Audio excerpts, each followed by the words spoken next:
Les véritables raisons pour lesquelles les Occidentaux s'acharnaient sur Kadhafi sont: premièrement, le lancement d'un satellite africain. C'est Kadhafi qui offre à toute l'Afrique un satellite de télécommunication et opère la première vraie révolution des temps modernes.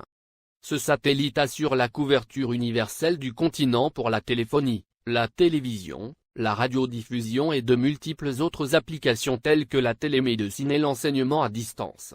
Pour la première fois, une connexion à bas coût devient disponible sur tout le continent jusque dans les zones rurales grâce au système par pont radio WiMAX. Cette histoire démarre en 1992 lorsque 45 pays africains ont créé la société Rascom, pour disposer d'un satellite africain et faire chuter les coûts de communication sur le continent. Téléphoner de et vers l'Afrique était alors le tarif le plus cher au monde, parce qu'il y avait un impôt de 500 millions de dollars que l'Europe encaissait par an sur les conversations téléphoniques, même à l'intérieur du même pays africain pour le transit des voix, sur les satellites européens comme Intelsat. Un satellite africain coûtait juste 400 millions de dollars payables une seule fois et ne plus payer les 500 millions de locations par an. Quel banquier ne financerait pas un tel projet? Mais l'équation la plus difficile à résoudre était: comment l'esclave peut-il s'affranchir de l'exploitation servile de son maître, en sollicitant ce dernier pour y parvenir? Ainsi, la Banque mondiale, le FMI, les États-Unis et l'Union européenne, ont fait miroiter inutilement ces pays pendant 14 ans. C'est en 2006 que Kadhafi met fin au supplice de la mendicité aux prétendus bienfaiteurs occidentaux, pratiquant des prêts à taux usuraires. Le guide libyen a ainsi mis sur la table 300 millions de dollars, la Banque africaine de développement a mis 50 millions, la Banque ouest-africaine de développement 27 millions, et c'est ainsi que l'Afrique a depuis le 26 décembre 2007 le tout premier satellite de communication de son histoire. Dans la foulée, la Chine et la Russie s'y sont mises, cette fois en cédant leur technologie et ont permis le lancement de nouveaux satellites, sud-africains, nigérians, angolais, algériens et même un deuxième satellite africain est lancé en juillet 2010. Et on attend pour 2020, le tout premier satellite technologiquement 100% africain est construit sur le sol africain, notamment en Algérie. Ce satellite est prévu pour concurrencer les meilleurs du monde mais à un coût 10 fois inférieur. Un vrai défi. Voilà comment un simple geste symbolique de 300 petits millions peut changer la vie de tout un continent. La Libye de Kadhafi a fait perdre à l'Occident pas seulement 500 millions de dollars par an, mais les milliards de dettes et d'intérêts que cette même dette permettait de générer à l'infini et de façon exponentielle, contribuant ainsi à entretenir le système occulte pour dépouiller l'Afrique. Deuxièmement, l'institution d'un fonds monétaire africain entre autres. Les 32 milliards de dollars saisis par M. Obama appartiennent à la Banque centrale libyenne, et prévus pour la contribution libyenne à la finalisation de la Fédération africaine, à travers 3 projets phares. 1. La Banque africaine d'investissement à Sirte en Libye. 2. La création en 2011 du Fonds monétaire africain avec un capital de 42 milliards de dollars, avec Yaoundé pour siège. 3. La Banque centrale africaine avec le siège à Abuja au Nigeria. La première émission de la monnaie africaine signera la fin du franc CFA, grâce auquel Paris a les mains mises sur certains pays africains depuis 50 ans. On comprend dès lors et encore une fois la rage de Paris contre Kadhafi. Le Fonds monétaire africain doit remplacer en tout et pour tout, les activités sur le sol africain du Fonds monétaire international, FMI, qui avec seulement 25 milliards de dollars de capital a pu mettre à genoux tout un continent avec des privatisations discutables, comme obliger les pays africains à passer d'un monopole public vers un monopole privé.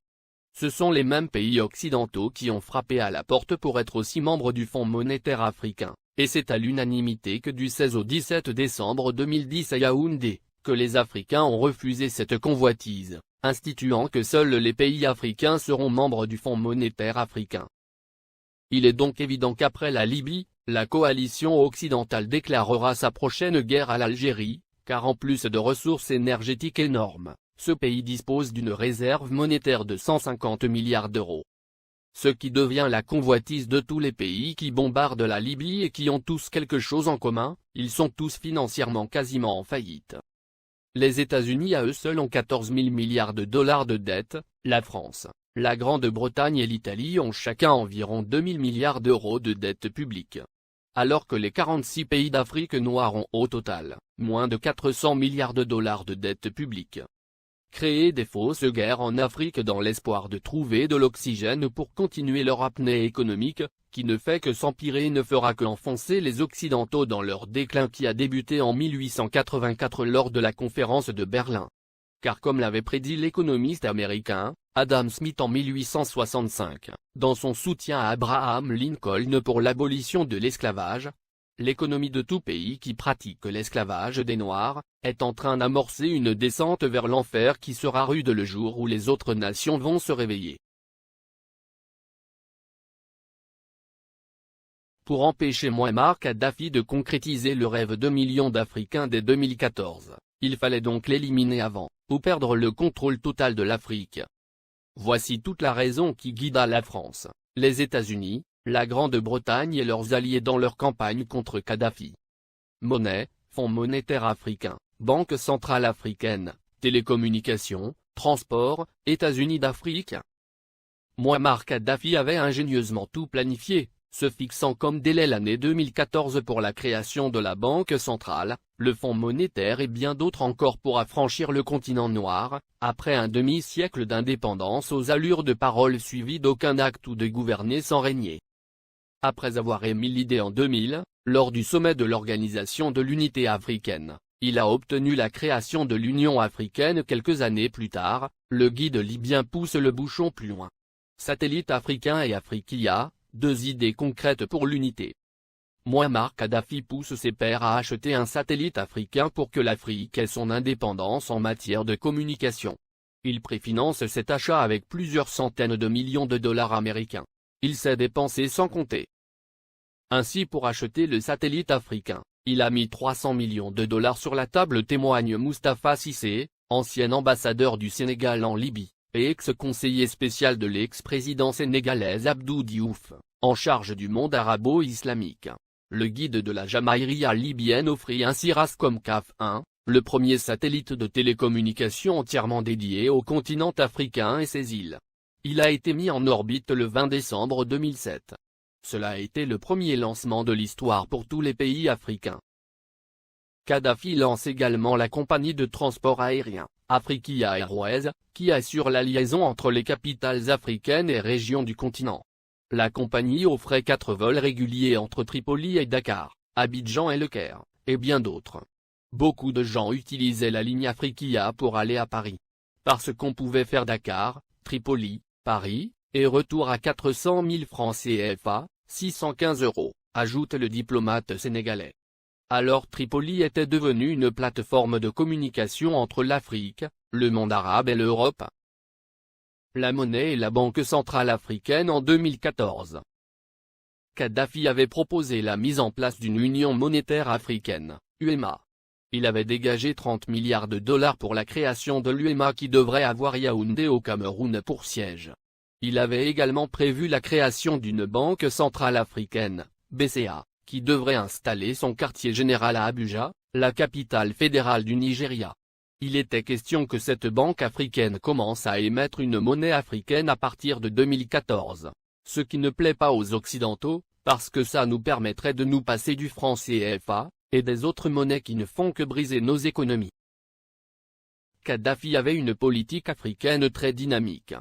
Du Sénégal au Tchad, en passant par la Guinée, la Côte d'Ivoire, le Ghana, le Libéria, le Bénin, le Togo, le Nigeria, le Niger, le Mali, etc. Le guide libyen investit des milliards de dollars dans les secteurs agricoles, hydrocarbures, hôtellerie et tourisme, et dans l'équipement. Au Mali, le plus petit investissement libyen est chiffré à 50 milliards francs CFA dans l'industrie hôtelière. Ces investissements libyens dans l'hôtellerie sont estimés à plus de 50 milliards de francs CFA, a déclaré Oumar Bala Touré, directeur général de l'Office malien du tourisme. Plusieurs autres centaines de milliards ont été investis dans le secteur agricole.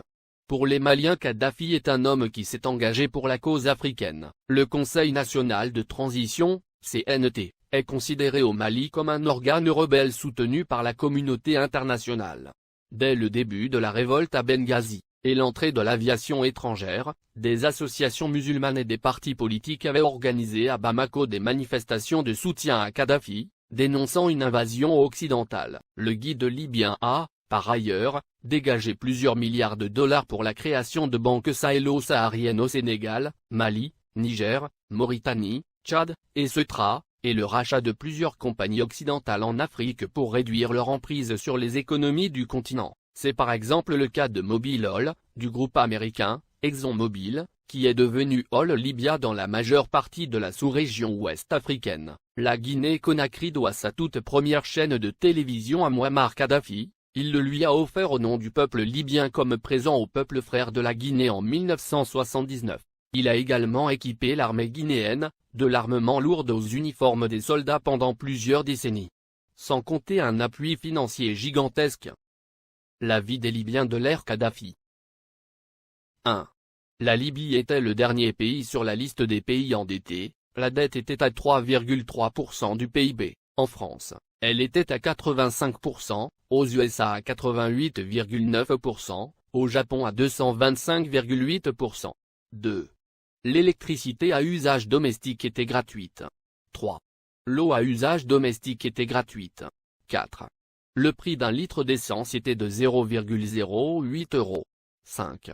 Les banques libyennes accordaient des prêts sans intérêt. 6. Les citoyens n'avaient pas d'impôts à payer, et la TVA n'existait pas. 7.